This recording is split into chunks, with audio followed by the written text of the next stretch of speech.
Presiding officer for the Utah Public Service Commission, and welcome. We are holding the hearing this morning in docket 17-05723.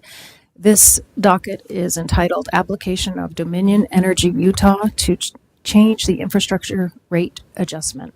And let's start by taking appearances, please. I'm Jennifer Nelson Clark. I'm counsel for Dominion Energy, and Jordan Stevenson is here with me. He will provide testimony on this docket. Thank you. And for the division. Patricia E. Schmidt with the Attorney General's Office for the Division of Public Utilities. Eric Orton is with me. He will be the division's witness in this matter. Thank you. Ms. Clark, would you like to start this morning? Yes, the company would call Mr. Stevenson. Mr. Stevenson, good morning. Would you like to testify where you are? Yes. Okay, great. Why don't I swear you in? Do you swear to tell the truth? Yes. Thank you. Can you please state your name and business address for the record? Jordan Stevenson, 333 South State in Salt Lake City, Utah. And by whom are you employed? Dominion Energy, Utah. What position do you hold there? Regulatory Affairs Analyst. And was the application and accompanying exhibits prepared by you, or were those things prepared under your direction? Yes. Could you please summarize the relief the company seeks with this application? Yes.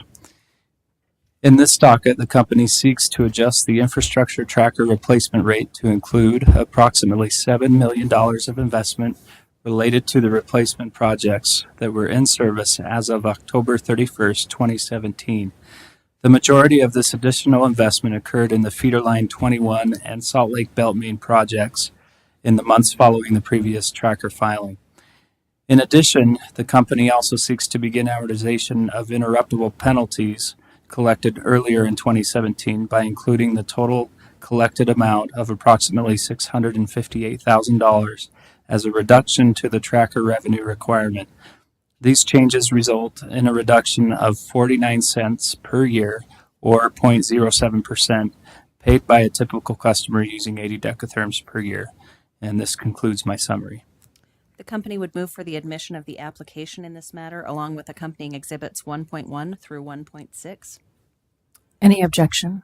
No objection. Thank you. Mr. Stevenson's available for further questions. Any questions from the division? Nothing from the division. Okay, thank you.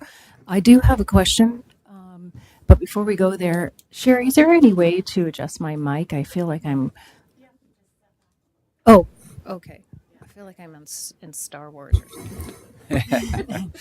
Okay. Can you still hear me okay? Oh, excellent. Maybe I was just trying too hard to hear myself. Okay, very good. Mr. Stevenson, just one bit of clarification. I think I heard in your testimony that this is resulting in a decrease. Was that correct? That's correct, yes. Okay. Can you help me understand that? Our notice says increase. Yeah, so typically we have an increase. This time is a little different because we have interruptible penalties that are large enough to actually offset the increase related to actual infrastructure that was placed into service. And so we have $658,000 reducing our typical infrastructure revenue requirement. And that's large enough to actually result in a slight decrease in total. So the 7% is a decrease rather than an increase. Yeah, 0.07%. Okay. Yep. All right. Thank you for that clarification. You're welcome. That is all I have. Is there any follow-up? No, thank you. Okay, great. Let's move to the division. The division would call Eric Orton as its witness. May he please be sworn. Yes, Mr. Orton, good morning. Do you swear to tell the truth? Yes, ma'am. Great, thank you. Mr. Orton, could you please state your full name, employer, title, and business address for the record? Eric Orton.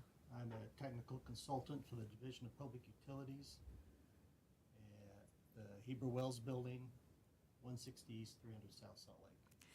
In conjunction with your employment by the division, have you participated on behalf of the division in this docket? I have. Did you prepare or cause to be prepared and filed The action request response dated November 20th, 2017, entitled Action Request Response regarding docket number 1705723. I did. Do you have any changes or corrections to that response? No, it's accurate. Do you adopt that as your testimony here today? I do. The division would like to move the admission of the aforementioned action request response into the record, please. Any objection? No. It's admitted. Mr. Orton, do you have a summary today? I do. Please proceed. Thank you. This filing is a request for a reduction in revenue requirement in the tracker of $704,706.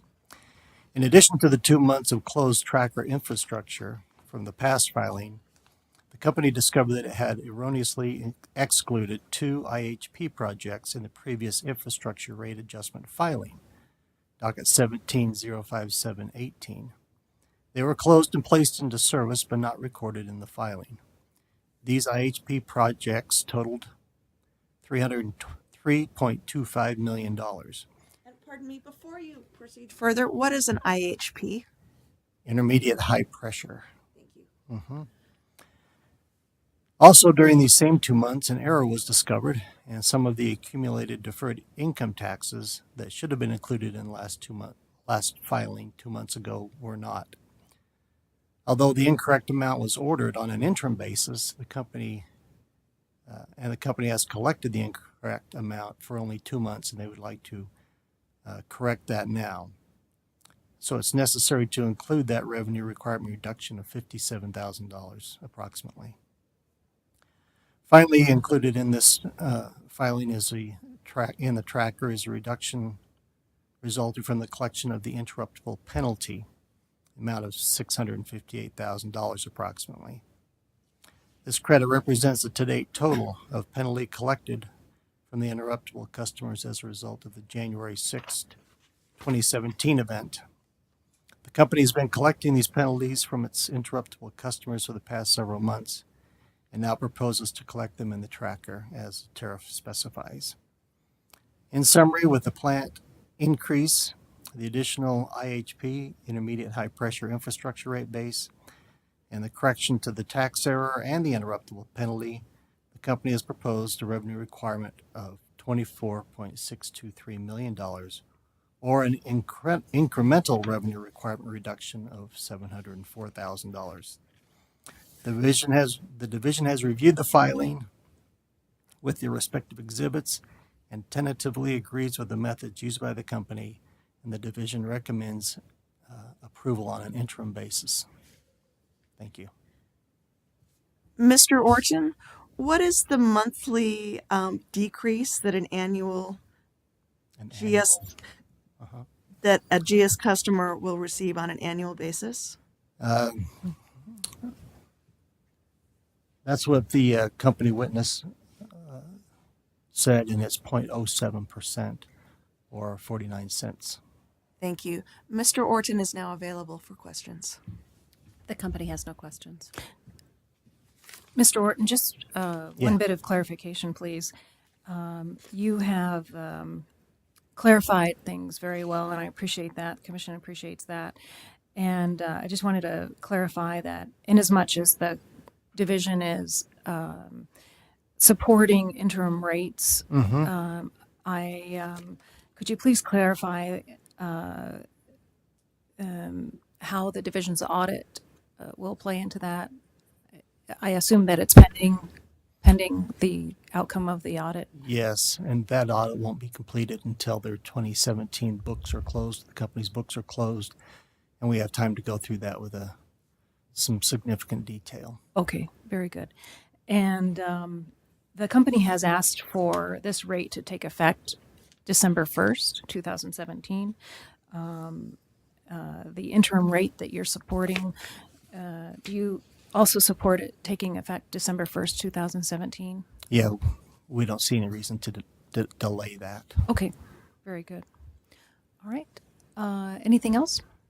The company would Pardon me, the company would respectfully request a bench order approving the rates on an interim basis effective December 1st, 2017. Okay, very good. We'll be in recess for just a few minutes, and if you'll excuse me for a moment, I'll be back as quickly as possible. Thank you.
Everyone, we're back on the record, and there has been a motion for a bench ruling, and the commission grants that ruling.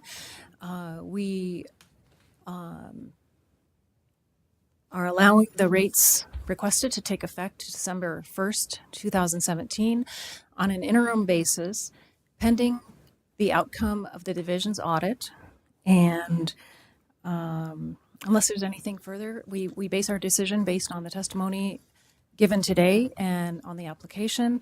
And unless there's anything further, we will be adjourned. Nothing further from the company. Okay. Nothing further from the division. Thank you. Thank you. Any input on the sound? Just gonna take some getting used to. It's much more sensitive than it used to be, but I think that's probably there. Okay. Okay. Much better when you finally turn it. When I use the sound system? Yeah.